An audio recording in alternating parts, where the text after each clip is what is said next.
Kenapa Dubai negara yang kecil bisa begitu kaya, sedangkan Indonesia negara yang besar, kekayaan alamnya melimpah, tapi kok perasaan gini-gini aja, nggak ada kemajuan? Hai, balik lagi di channel gua dan kali ini kita akan ngomongin masalah perekonomian Timur Tengah. Ngomongin masalah Timur Tengah, kira-kira apa yang pertama kali kalian pikirkan dalam otak kalian? Pasti minyak bumi. Karena kenapa ya? Karena minyak bumi adalah tumpuan utama perekonomian mereka. Tapi ternyata ada satu kawasan yang bisa maju pesat tanpa bergantung kepada minyak bumi. Dan bahkan, kemajuan mereka menjadi contoh bagi negara-negara yang lain yang ada di Timur Tengah. Banyak orang juga yang makin terheran-heran sama kemajuan pesatnya maju ekonomi mereka ini. Ya, mungkin salah satunya adalah kita yang lagi nonton. Kita heran banget kok bisa negara kecil itu bisa maju pesat tanpa bergantung pada minyak bumi. Negara yang kita maksud adalah Dubai. Dubai adalah negara yang dalam beberapa tahun terakhir tercatat sebagai kota yang pertumbuhan ekonominya paling cepat di dunia. Sekarang kita coba lihat perbandingan kota Dubai dulu dan sekarang. Ini penampakan Dubai 2 dekade yang lalu, dan ini adalah Dubai yang sekarang. Jauh banget kan perbedaannya? Mungkin dulu kita kenal Dubai ini sebagai kota yang terkenal sama pantainya, pesisir pantai, padang pasir, tapi sekarang berbeda. Dubai terkenal dengan identik dengan kemewahannya, gedung-gedung tinggi seperti Burj Khalifa, pulau buatan, dan mobil-mobil supercar yang berjejer di jalan. Ya kalau di Indonesia kita lihat mobil supercar mungkin cuma 1, 2, 3. Nggak tiap belok, lihat supercar. Lihat kiri, supercar. Maju dikit 5 meter, supercar. Itulah Dubai. Terus gimana sih kok Dubai bisa banget maju sampai pesat sebegitu pesatnya tanpa bergantung sama minyak bumi? Dan di video kali ini gue pengen ngebahas bagaimana caranya Dubai, negara yang kecil ini, bisa bertransformasi maju dengan pesat tanpa bergantung sama minyak bumi. Tapi disclaimer dulu, ini cuma edukasi buat kalian mungkin yang belum tahu atau mungkin ada yang lebih tahu. Jadi gue mohon tonton sampai akhir. Dan kalau ada saran dan kritik dari kalian, tulis di kolom komentar. Gua terbuka banget buat komenan kalian semua. Mungkin ada yang kritik gimana-gimana, atau mungkin yang ada ngasih saran atau evaluasi buat kedepannya, nanti kita bahas di video selanjutnya. Oke, jadi ada 3 hal yang jadi turning point atau pembangunan ekonomi Dubai. Yang pertama yaitu investasi jangka panjang untuk membangun infrastruktur. Yang kedua, diversifikasi industri di sektor non-minyak. Dan yang ketiga, pembangunan kawasan ekonomi khusus. Yang pertama, investasi dalam pembangunan infrastruktur. Satu hal yang harus kalian tahu, sebelum Dubai bertransformasi jadi kota yang benar-benar maju seperti saat ini, dulu Dubai perekonomiannya sempat terpukul bertubi-tubi. Terutama pada awal abad ke-20, industri perkapalan yang jadi tumpuan ekonomi Dubai kolap dan ditambah dengan Great Depression pada tahun 1929 dan Perang Dunia Kedua. Nah, di tahun 1940 terjadilah bentrok antara Dubai dan Abu Dhabi yang memperebutkan wilayah yang benar-benar wilayah itu kaya banget akan minyaknya.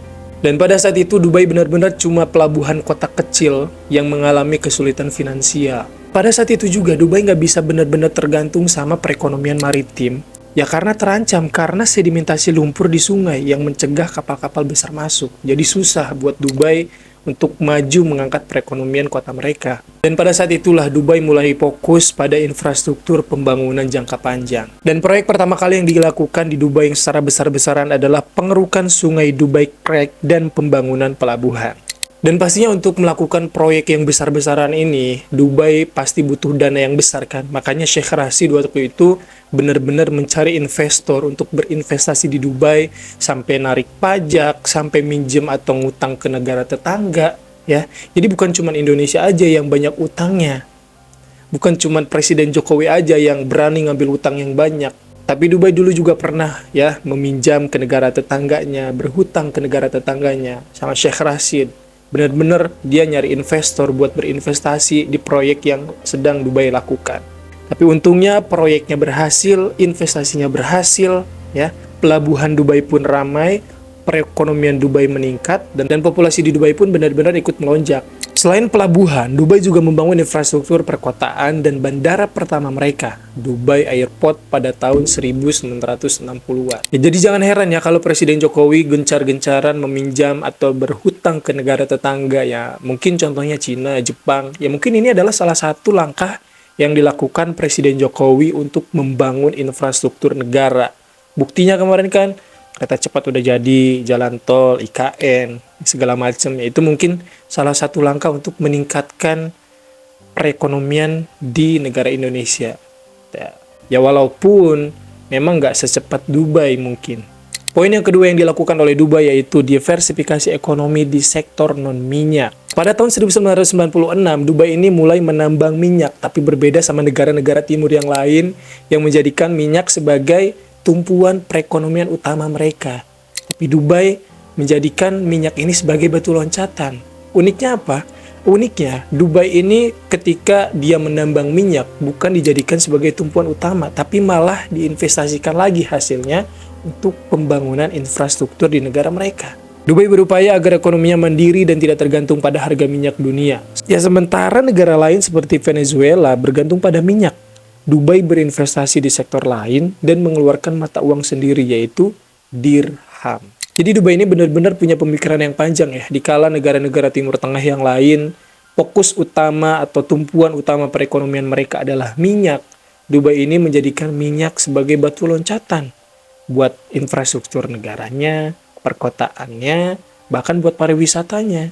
Poin ketiga yang dilakukan oleh Dubai yaitu pembangunan wilayah ekonomi khusus. Pada tahun 1980-an, pemerintah Dubai memulai mengembangkan Free Economic Zones untuk menarik investasi. Nah, free zone ini pertamanya ada di daerah Jabal Ali Free Zone yang menawarkan keringanan pajak dan kemudahan berbisnis. Dan pastinya keberhasilan ini memicu perkembangan kawasan free zone lainnya seperti Dubai Intercity, Dubai Media City, dan Dubai Maritime City. Dan kini ada lebih dari 10 kawasan ekonomi khusus yang ada di Dubai. Gila, keren banget. Bener-bener pemikirannya itu, jangka panjangnya itu bener-bener keren.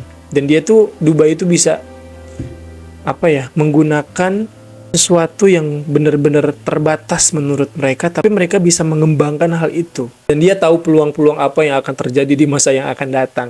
Itu sih kerennya. Dan salah satu kawasan yang paling penting yang ada di Dubai yaitu International Financial Center atau DIFC yang dibangun pada tahun 2002.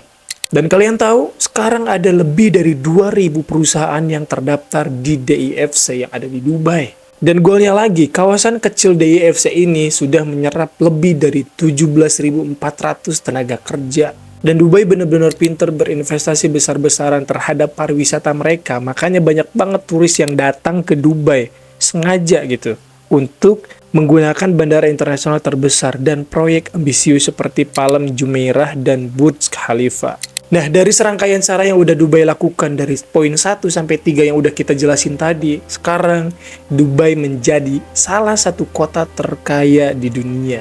Menurut kalian gimana? Kira-kira ada nggak kota di Indonesia yang bisa ngikutin jejak kota Dubai? Ya mungkin bisa masuk ke salah satu kota terkaya di Asia lah minimal. Jangan dulu dunia terlalu tinggi. Asia dulu lah. Ada nggak kira-kira di Indonesia? Dan seperti yang udah gue jelasin dari awal, coba tulis gimana pendapat kalian tentang video ini. Tulis kritik dan saran yang mau kalian utarakan ya dengan hati, perasaan, dan pikiran kalian. Coba tulis di kolom komentar, gue terima dengan lapang dada. Kita jadikan sebuah evaluasi dan ilmu tambahan buat next pembahasan yang bakal kita bahas. Semoga video gue dari awal sampai akhir ada sedikit edukasi buat tambahan kalian. Kita ketemu lagi di video selanjutnya, and see you next video.